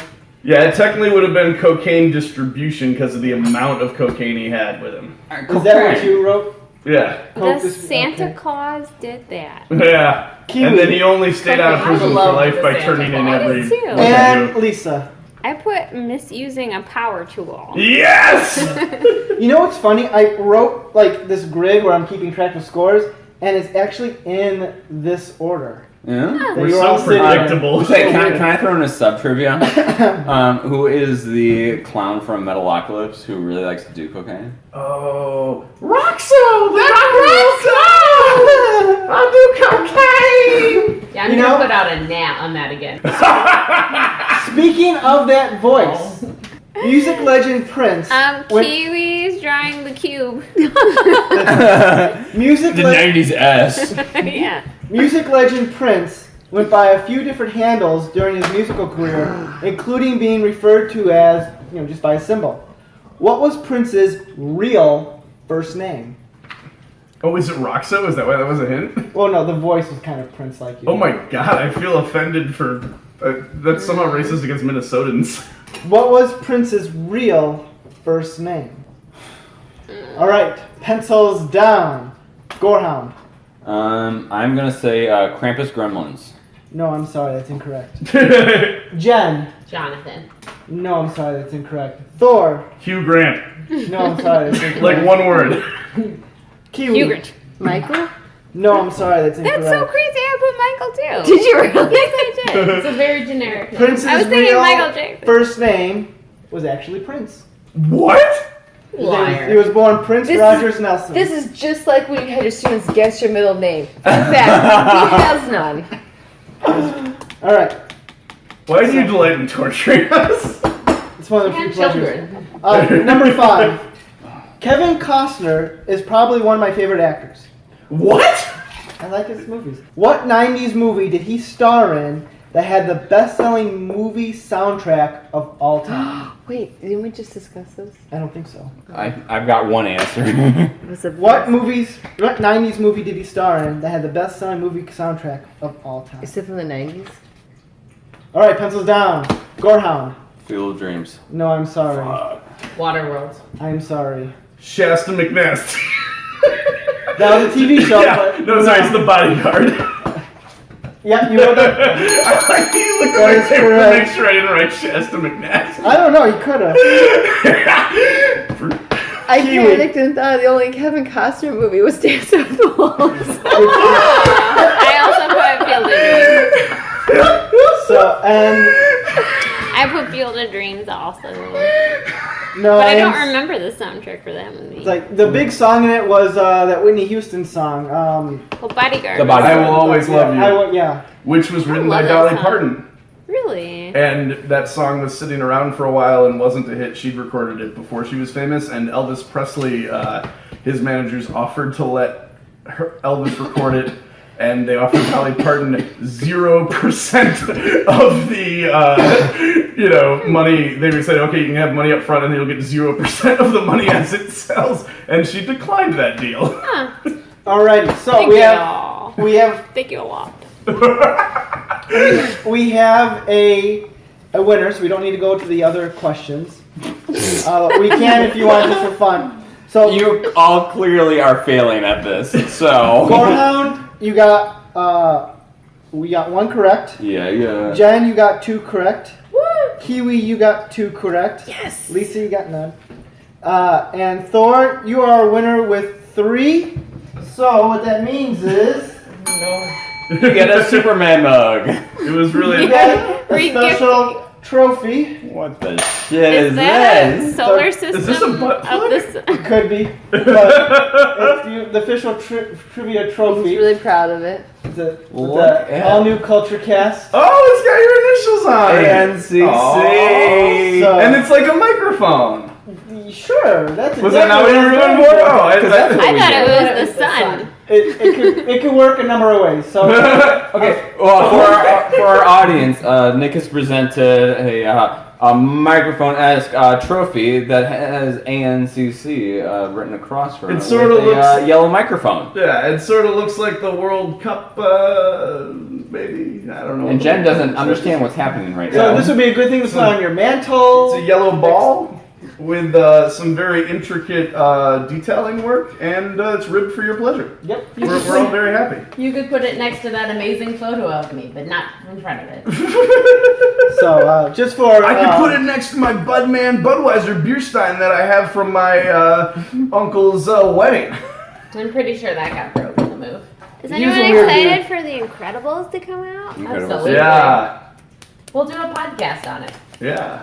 You know, I was at Walmart earlier today, and they had like the junior novelization of Incredibles 2 already out. Oh. I'm like, Doesn't make any sense. You know Walmart is evil, right? well, what's your point? Walmart That's is why they evil. released it early, because Yeah. they want people to be unhappy. So I read like the first chapter. I'm like, huh, okay. So now let we go to our final Lisa's punny funny. All right. I could do another Adele one. why didn't the hipster burn his tongue on the cup of coffee? Because it wasn't cool. I don't know why. Close. He waited until it was cool. The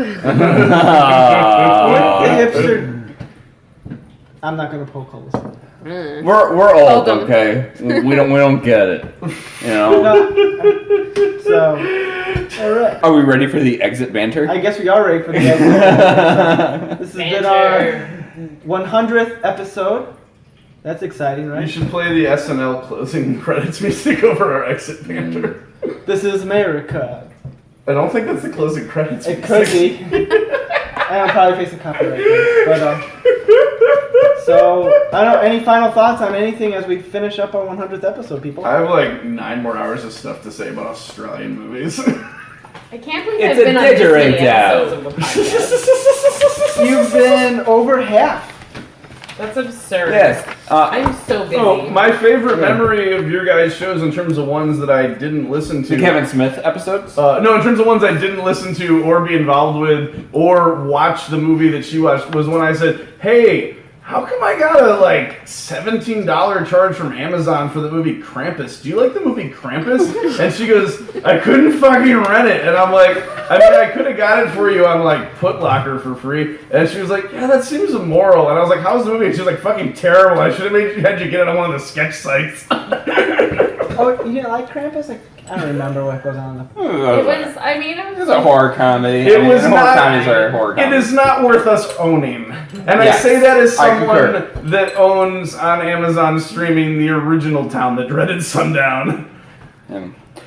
For my closing thoughts, it has been a wonderful 100 episodes. I'm looking forward to 100 more. Jen, you have been a pleasurable addition. You bring a whole new diversity to the podcast because we're two dudes and you're honestly, not. if you look at our episodes up until episode 39 when you came on, it was a lot of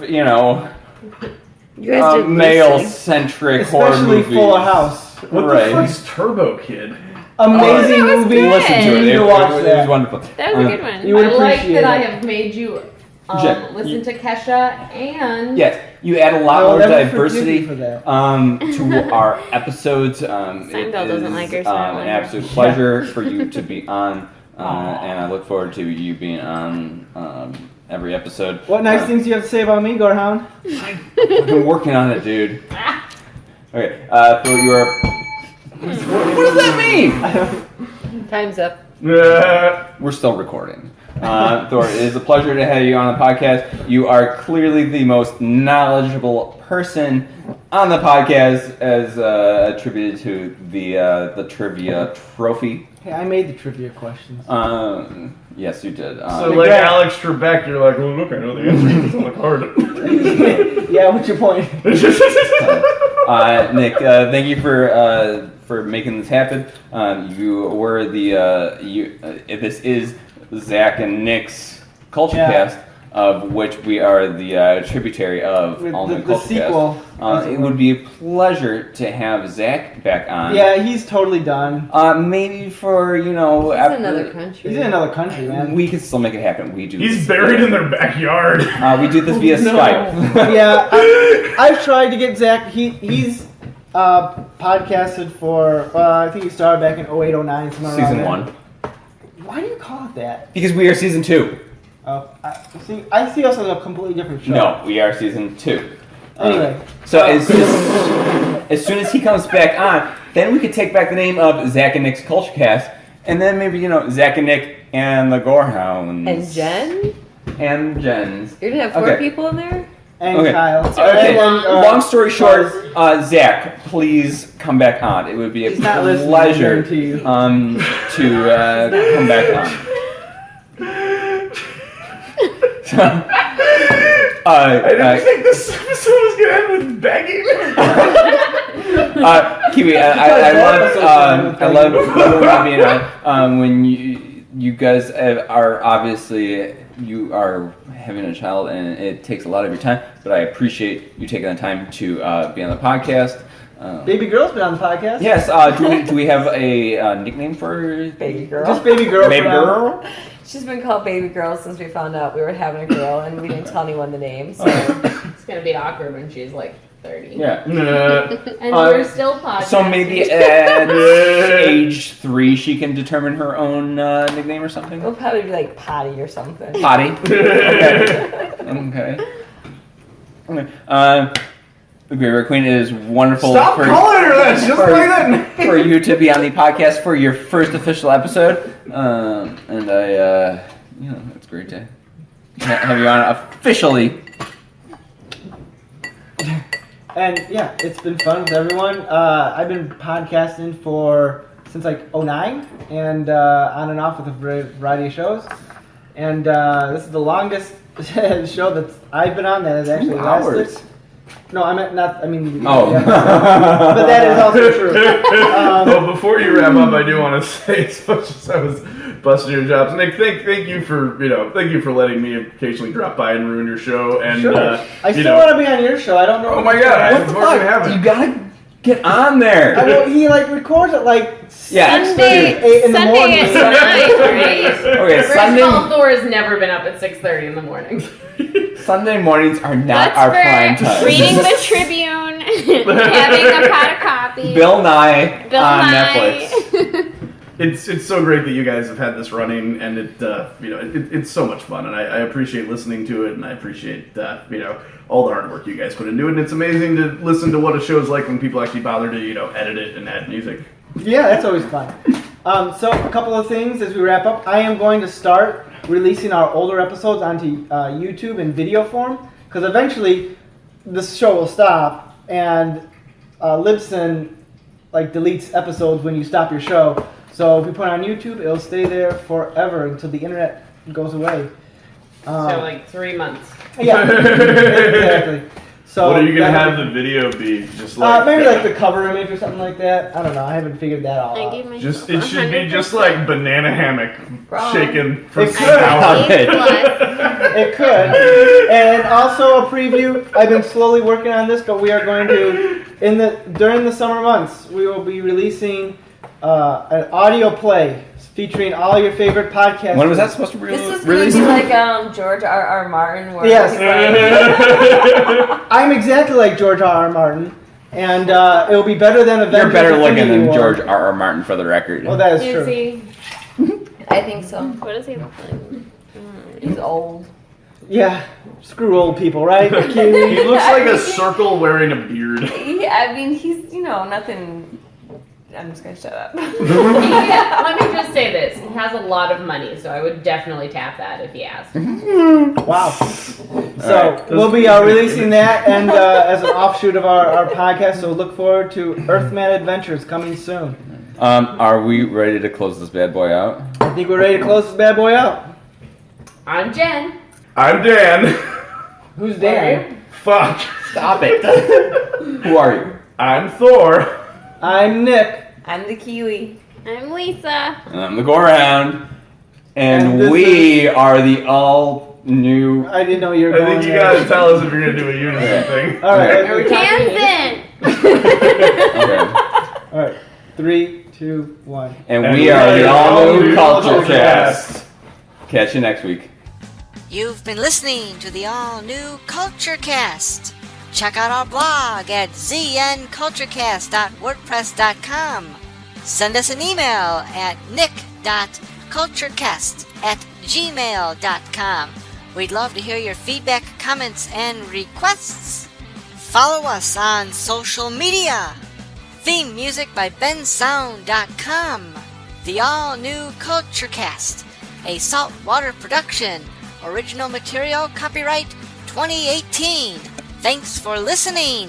God, you're a good looking guy. Thank you very much, Gorehound. Aren't you glad I came back for that insight? I appreciate it. It'll be a valuable part of this episode. Cut.